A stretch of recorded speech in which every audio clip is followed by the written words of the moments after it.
यह कहानी एक सच्ची घटना पर आधारित है। इस कहानी की शुरुआत होती है गर्लफ्रेंड बॉयफ्रेंड से। गर्लफ्रेंड का नाम सोनम और वही बॉयफ्रेंड का नाम कुशवाहा था। दोनों एक दूसरे से सच्ची मोहब्बत करते थे। सोनम कुशवाहा से बेपनाह मोहब्बत करती थी। एक दिन सोनम सुबह नींद से उठती है और बेड से नीचे उतरने के बाद वह दूसरे कमरे में जाने लगती है। वह जब अपनी मम्मी पापा के कमरे में जाकर देखते हैं तो उसके पापा मम्मी से बात कर रहे थे कि सोनम की शादी बड़े बिजनेसमैन के लड़के से कर देनी चाहिए। सोनम आप बहुत बड़ी हो गई है। यह सुनकर सोनम टेंशन में आ जाती है क्योंकि वह तो कुशवाहा से प्यार करती थी। कुछ देर बाद सोनम अपने बॉयफ्रेंड यानी कुशवाहा के घर पर आती है और कुशवाहा को रोके बोलती है, राज, मेरी मम्मी पापा दूसरे लड़के से मेरी शादी करवाना चाहते हैं। तुम्हें तो पता है ना मैं तुमसे ही प्यार करती हूँ और तुमसे ही शादी करना चाहती हूँ।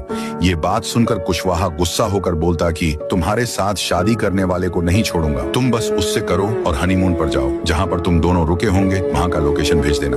फिर 11 में 2025 को सोनम की शादी राजा रघुवंशी नाम के बिजनेसमैन से होती है। शादी बड़ी धूमधाम से होती है। 7 फेरे लेने के बाद दोनों बाइक में बैठकर राजा के घर पर भगाते आके राजू के घर के पास अपनी स्कूटर को रुकाने के बाद दोनों भी बाइक से उतरकर घर के अंदर चले जाते हैं। कमरे में आकर थकावट की वजह से बेड पर जल्दी सो जाते हैं। उसके 9 दिनों बाद यानी 20 में 2025 की सुबह रोमांचक थी। राजा सोनम को बोलता है, चलो मेघालय हनीमून के लिए। फिर वो जाने लगते घर से नीचे उतर के स्कूटर पर बैठ के मेघालय की प्लेन पकड़ने चले जाते। मेघालय पहुंचने के बाद वो ठंडी हवा में से खूबसूरत रास्ते से वह घुड्डा गाड़ी से झील के पास जाने लगते। वो वी स्वाडोंग फॉल नामक के झरने के पास आते। वहाँ का गाइड उनको कामली अंदर चले जाओ ऐसा बोलता है। फिर दोनों झरने के अंदर जाने लगते। वो कुछ देर बाद झरने के बिल्कुल पास आ जाते और वो जब और अंदर जाते हैं तो वहाँ पर राजा की मौत खड़ी थी यानी सोनम का बॉयफ्रेंड कुशवाहा और उसके साथ 3 हिटमैन खड़े थे। राजा घबरा जाता है। सोनम अपने बॉयफ्रेंड को देखकर उसके बाजू में जाकर रुक जाती है और सभी लोग राजा के ऊपर हंस रहे थे। सोनम राजा को बोलती है, क्यों रे, तुझे क्या लगा मैं तेरे साथ खुश हूँ? उतने में कुशवाहा ने चाकू को राजा के सर पर बड़ी बहरा में से मारा। राजा जगह पर ही मर गया और कुशवाहा ने उसको गुस्से से चाकू घोंप घोंप के मारा। राजा के बदन पर खून और माथे पर बद्धा निशान बनाया। कुछ दिन बाद राजा लापता होने की खबर पुलिस को मिलते से ही वह वही झरने के पास पहुंच के राजा की लाश को देखते हैं। राजा की लाश सड़ चुकी थी। दरअसल पुलिस को यह बात वही गाइड ने बताई थी जिसने दोनों को अंदर जाओ बोला था। कई दिन बीतने के बाद पुलिस को और एक खबर मिलती है कि सोनम एक होटल में खाना खा रही है। पुलिस उसी होटल पर अपनी जिप लेकर आता है और जीप से उतर के दोनों को भी गन की नोक पर दबोच लेता है और उन दोनों को जीप में बिठाकर पुलिस स्टेशन को ले जाने लगता है। Justice for Raja Raghuvanshi.